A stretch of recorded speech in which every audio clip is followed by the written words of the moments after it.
Mary was tidying up the Whitmore mansion's bedroom when, suddenly, the sparkle of a diamond necklace caught her eye inside the safe. What she didn't notice was the shadow of a mysterious hand watching her from behind the half-open door.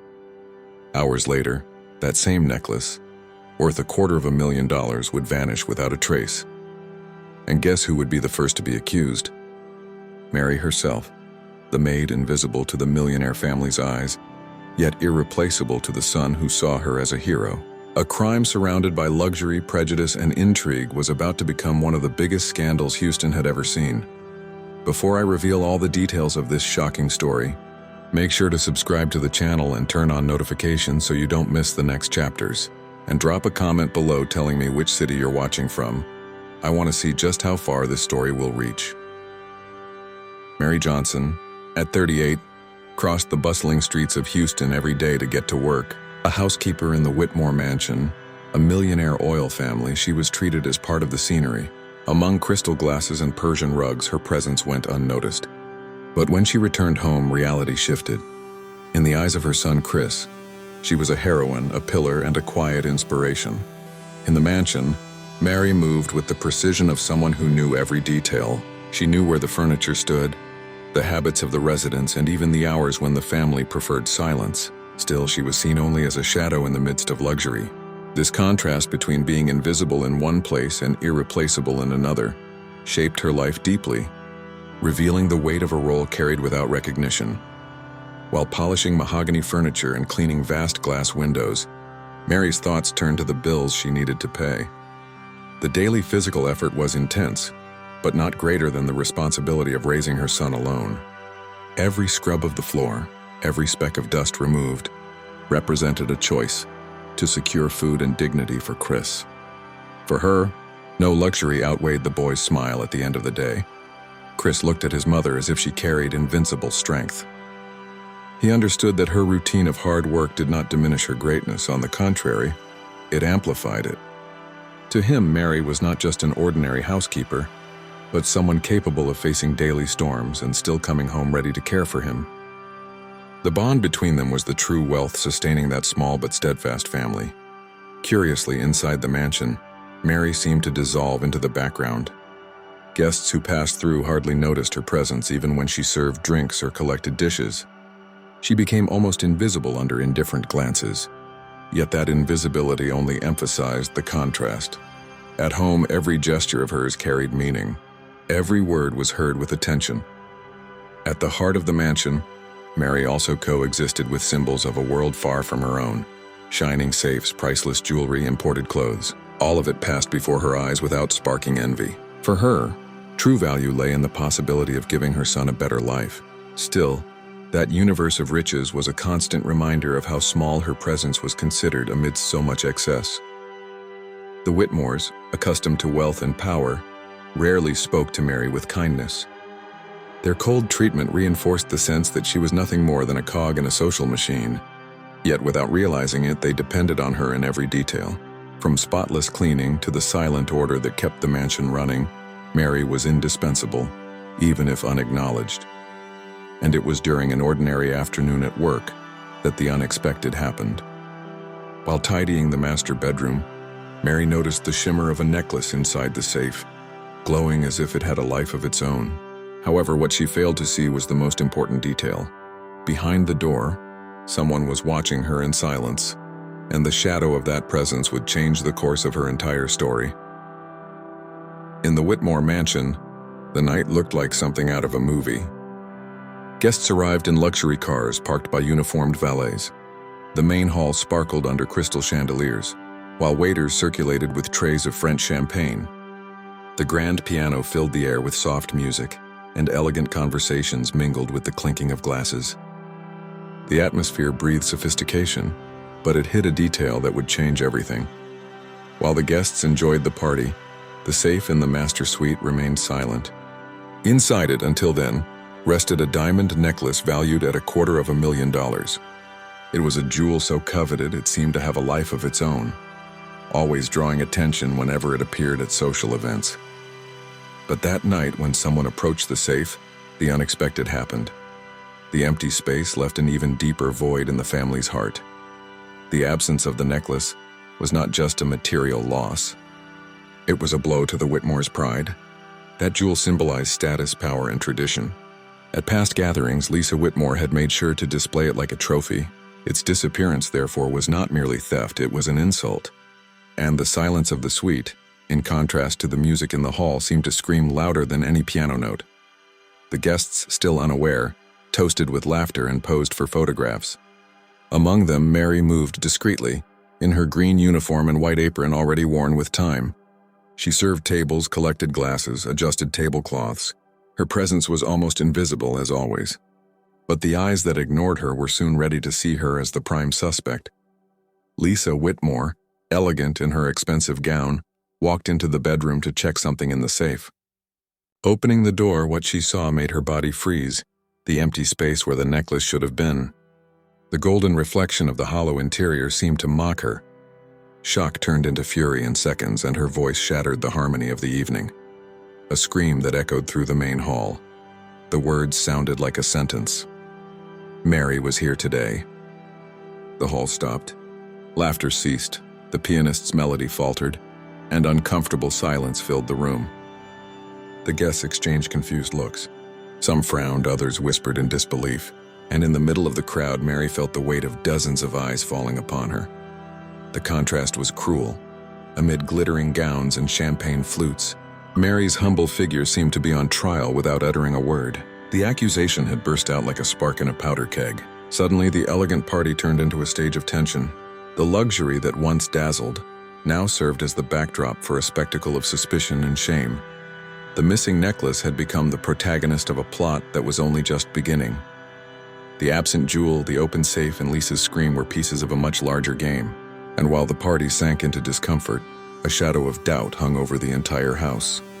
But what no one expected was that the real mystery was only just revealing itself. The mansion's hall, once filled with music and laughter, now breathed tension. Lisa's scream still echoed in the guests' ears, and every gaze converged on Mary. The sound of footsteps on the marble floor felt heavier than ever, as if each instant were a silent trial. Mary, in her green uniform and worn white apron, felt crushed under the weight of accusations that had not yet been proven. Richard Whitmore, the patriarch, entered with firm steps and a cold stare. Dressed in a flawless suit and flaunting a golden watch on his wrist, he radiated authority and disdain. His presence seemed to push Mary further into the ground, as if a single look could decide her fate. Richard didn't ask, didn't investigate. He simply glared at her as though the verdict was already sealed. Lisa, still in shock, repeated aloud that Mary had been in the room that day. Her tone left no room for doubt, even without evidence. The guests murmured, forming a growing chorus of judgment with each second. For many, Lisa's version was enough. After all, in a room full of the rich and influential, who would believe the word of a housekeeper? Mary, with tear-filled eyes, tried to defend herself. The tears streaked down her tired face, but her voice trembled with indignation. She repeated that she would never touch anything that wasn't hers, that her life was devoted to her son and to honest work. But her words seemed to vanish in the air, muffled by the prejudice that dominated the room. Truth in that instant found no space. A heavy silence fell when the police were called. The distant sound of sirens announced that the situation was about to escalate. The guests stepped aside, making room as though simply being near Mary was contaminating. The house that had always ignored her now cast her under the cruelest spotlight, that of public suspicion, with no chance to defend herself. The officers arrived, uniforms crisp and expressions stern. Doing their duty, they asked to search the housekeeper's belongings. Mary trembled but agreed, believing nothing would be found. Each second felt like an eternity, and every look of disdain around her reinforced the idea that for those present, the verdict had already been made. Suddenly, one of the officers raised his hand. Among the cleaning supplies, an unexpected object glittered under the light, a diamond earring. The silence broke into a wave of murmurs. Lisa covered her mouth in shock. Richard crossed his arms with satisfaction. For the onlookers, this was the missing proof. For Mary, it was the bottom of the abyss. The hall became a courtroom. Everyone whispered, but without hiding the contempt on their faces. Mary wept, unable to understand how that earring had ended up among her things. Her innocence seemed to collapse under the weight of a cruel setup. And as the handcuffs drew closer, suspense grew. Who had planted that object among her belongings? The answer, still hidden, would change the course of everything. Mary was escorted to the mansion's door under stairs that burned more than the handcuffs themselves. Neighbors, curious about the sirens and commotion, gathered in small groups on the sidewalk. Murmurs and cell phones in hand turned the moment into a spectacle.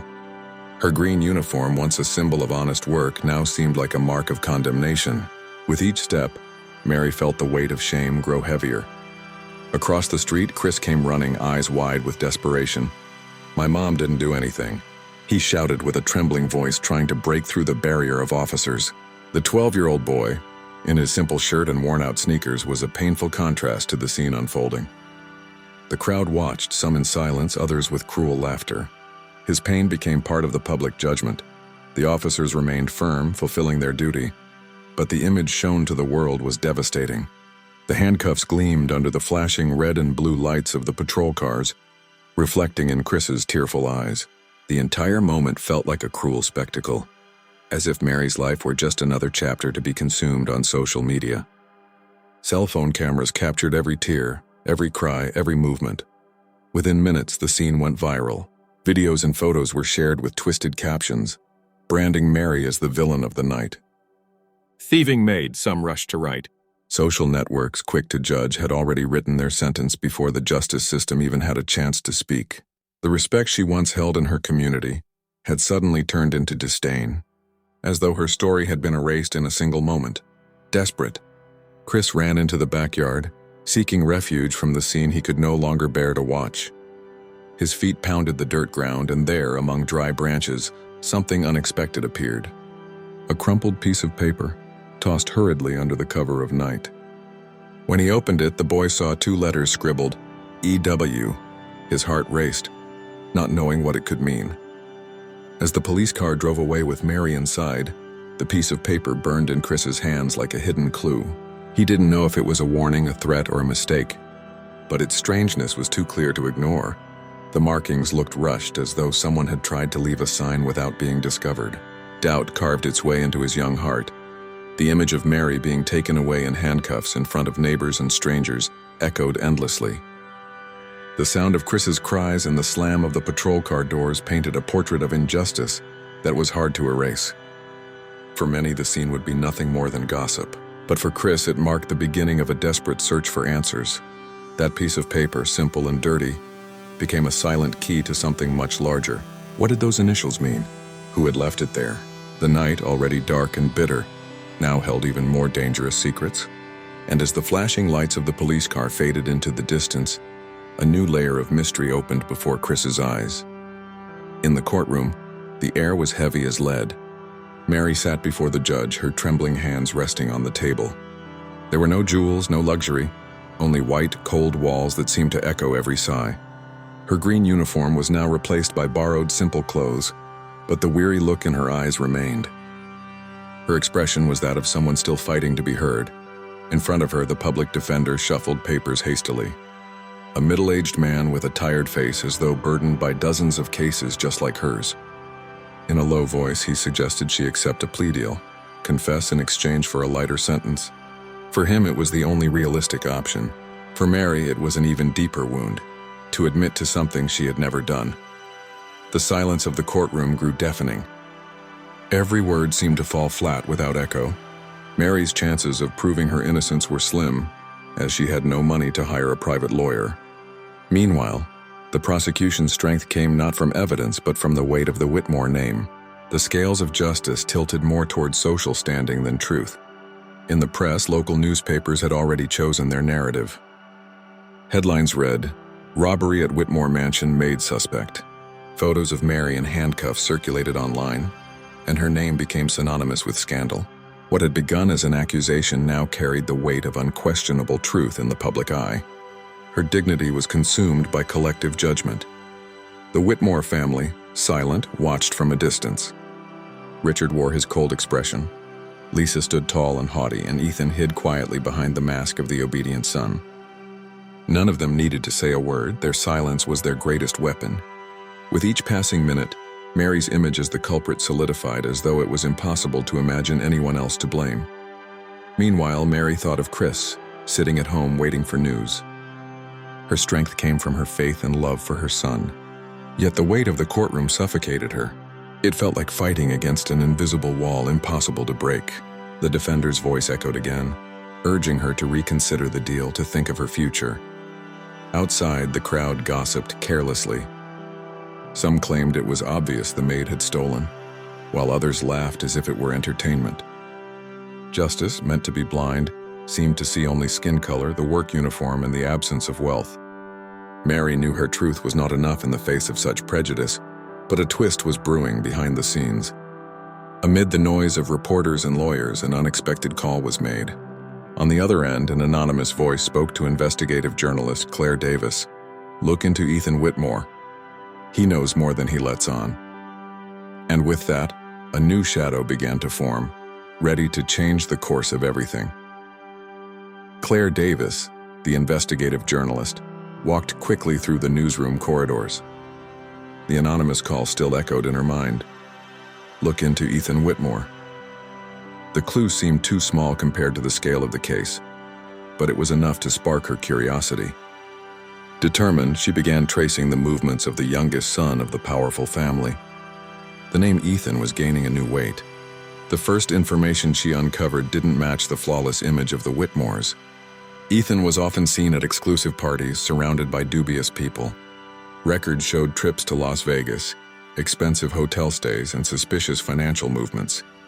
The life of luxury once attributed to the family's fortune hid a darker detail: debts that kept piling up. Behind the scenes, Ethan was a regular customer at underground casinos. His addiction to gambling consumed both his money and his sanity. With each lost round, he sank deeper into a cycle of unpayable debts. Dangerous loan sharks surrounded him, demanding sums that even the Whitmore name might not erase. The facade of the good son was crumbling under Claire's sharp gaze. The journalist sought testimonies from people close to the youngest Whitmore. Party friends, casino waiters, hotel security guards each had something to say. Some described him as reckless, others as desperate. But the pattern was clear. Ethan lived in constant flight, trying to outrun his own shadow. And the more Claire investigated, the clearer his trail of despair became. With patience, Claire collected documents, recorded conversations, and images. The puzzle revealed that Ethan wasn't just spending the family's money, but secretly bargaining away assets. His lifestyle was unsustainable, and the possibility of selling a valuable jewel grew more and more plausible. The pieces came together quietly, all pointing in the same direction. One night, Claire gained access to surveillance footage from a Las Vegas casino. The images were clear. Ethan, nervous, negotiating with men whose faces were hardened and cold. Among them, something stood out, a familiar sparkle. It was the missing diamond necklace, glowing under the artificial lights of the gambling hall. The visual evidence turned suspicion into certainty. The supposed perfection of the Whitmores was collapsing. Richard and Lisa worked tirelessly to maintain the image of an exemplary family, but their son's secret threatened to destroy everything. The truth was not only inconvenient, it was dangerous. Claire knew she was stirring a powerful hornet's nest, and that exposing these secrets could come at a heavy price. Yet there was no turning back. The last recorded images of Ethan showed him in desperation, trying to bargain for silence. His trembling face, sweaty hands, and lost eyes revealed more than any document. Claire, staring at the frozen frame on her screen, realized she held something that could change the course of Mary's case. But with that discovery, an even greater risk was born. Mary, already drained, found relief only in her faith and Chris's love. Each visit from her son, every word of encouragement kept her steady within the cold prison walls. She had no way to defend herself, but she carried one certainty. Her innocence was non-negotiable. Her weary face bore the marks of struggle, yet also a quiet determination. It was as if her hope was the last flame still burning. Meanwhile, Claire Davis gathered the courage to confront Ethan Whitmore. The meeting was arranged in a discreet cafe, far from the eyes of high society. Ethan arrived nervous, his hands shoved into the pockets of a leather jacket. His arrogant posture couldn't hide the trembling of his fingers or the restless darting of his eyes. Claire, unflinching, laid out photos, recordings, and documents linking him to the missing necklace. Ethan tried to deny everything. His shaky voice carried only a veneer of confidence. He claimed it was a fabrication by the press, that Claire was chasing fame. But the sweat trickling down his forehead betrayed him. With each new piece of evidence shown, his mask of the perfect heir crumbled. The weight of proof crushed his story, leaving him increasingly cornered. Behind the scenes, Richard and Lisa moved in silence. They knew Claire's discoveries could destroy not only Ethan, but the entire Whitmore empire. Their response was swift. They tried to buy the journalist's silence. They offered sponsorships, million-dollar ad deals, even influence in political circles. To them, the truth was just another currency. Claire refused. The resolve in her eyes showed that no sum could erase the injustice against Mary. But her resistance came at a price. In the following days, anonymous messages began to appear on her phone. At first, vague threats, then clearer warnings. Stop investigating or you'll be the next to disappear. The game was becoming far more dangerous. Mary, in prison, knew none of this. For her, survival meant enduring the daily prejudice of guards and inmates alike. Still, her prayers grew stronger, as though she sensed that the truth was close to surfacing. Her bond with Chris was her invisible armor, reminding her each day that she couldn't give up. Meanwhile, Claire realized there was no turning back. The threats only confirmed she was on the right path. The story she was uncovering wasn't merely about a stolen necklace, it was about power, silence, and manipulation. Ethan's trembling face, his parents' attempts to buy her off, and the evidence in her hands were pieces of a puzzle nearly complete. But the risk grew with every step. The Whitmore's pressure, the shadows following her, and the secrets unraveling all pointed to one conclusion. The family's carefully crafted farce was collapsing. What Claire didn't know was just how far the powerful were willing to go to protect their name. And in the air, there lingered the chilling sense that something even darker was yet to come. Claire's investigation had reached the point where there was no longer room for doubt. The evidence she gathered was solid, and every document pointed in the same direction: Ethan Whitmore. The young heir had not only stolen the necklace but also orchestrated the cruel setup against Mary. With each revelation, his image as the good son collapsed. Claire presented the findings to the police. Photographs, recordings, and even the casino video showed Ethan bargaining with the jewel. The sparkle of the necklace in the footage was the reflection of the truth they tried to bury. Investigators, once reluctant, began to reconsider the family story. The case could no longer be upheld by the Whitmore's silence, but a darker discovery emerged. The earring found among Mary's cleaning supplies had been planted. Fingerprints confirmed that Ethan had placed it there deliberately. The scheme was not just about a stolen jewel, but about the destruction of an innocent woman's honor. The farce was unraveling before the eyes of the law, yet something else lurked in the shadows. In an intercepted conversation, Richard Whitmore's voice thundered in fury. "Blame the maid. No one will believe her anyway." The recording was unmistakable, dripping with arrogance and disdain. The weight of those words exposed the extent of the cover-up. For investigators, it was no longer merely a robbery. It was obstruction of justice, evidence tampering, and abuse of power. Richard not only knew about the crime, he had concealed it from the beginning. His desire to protect the family name drove him to sacrifice Mary's life without hesitation. The scandal spread like wildfire. When Claire first heard the recording, she grasped the magnitude of what she held. It was more than a story. It was the downfall of an entire family. The Whitmore name, once powerful and respected, now carried the stain of conspiracy. The lie, propped up by wealth and influence, was about to unravel in front of millions. Mary, still in prison, was unaware of the storm outside. But the truth was drawing nearer to her cell like a flame in the dark. Each piece of evidence revealed was a step toward freedom. The injustice that had suffocated her was on the verge of being exposed. Proving her suffering had not been in vain, and as the recording quietly circulated among journalists and investigators, the inevitable drew closer. The fall of the Whitmores was no longer a distant possibility, but an imminent certainty. The real thief had been unmasked, yet the echo of Richard's cruel command revealed that the battle was far from over. Something greater still loomed on the horizon. The recording of Richard Whitmore's voice leaked to the press like a wildfire out of control. Within hours, the audio was playing on newscasts, radio stations, and above all, across social media. The cruel phrase, "blame the maid, no one will believe her anyway," echoed as a symbol of abuse of power. The entire nation turned its eyes to Houston's most powerful family. The scandal hit the pages of the New York Times and international magazines. Late-night talk shows aired segments of the investigation, while experts dissected the Whitmores' dramatic fall.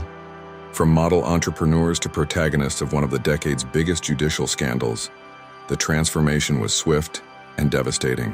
Their image of luxury and perfection crumbled under the cameras. Ethan was the first to fall. Arrested under irrefutable evidence, he appeared in headlines with a broken expression, dressed in an orange prison jumpsuit. His vacant gaze bore no resemblance to the arrogant young man of lavish parties.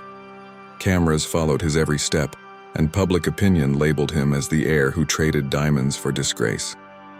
Richard could not escape. Charged with obstruction of justice, evidence tampering, and covering up crimes, he now faced trials threatening not only his freedom, but also the empire he had built. Lisa, though not formally accused, became the target of public fury. The Whitmore name, once synonymous with wealth and prestige, was now synonymous with deceit. Meanwhile, Mary received the news of her release. The cold cell door swung open, the metallic sound echoing like profound relief. As she walked through the prison gates, the sunlight touched her face as if marking her rebirth. Chris ran into his mother's arms, and the two embraced under the flashes of photographers. It was a moment of victory, though marked by scars. The crowd which had once condemned her now applauded, but the weight of humiliation remained.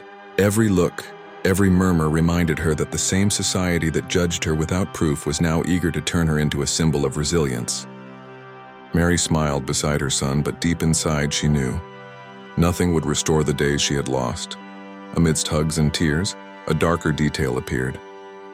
A black car parked across the street watched the scene. Its tinted windows concealed the occupants, but the sense of threat was undeniable. Chris noticed it first, clutching his mother's hand tightly.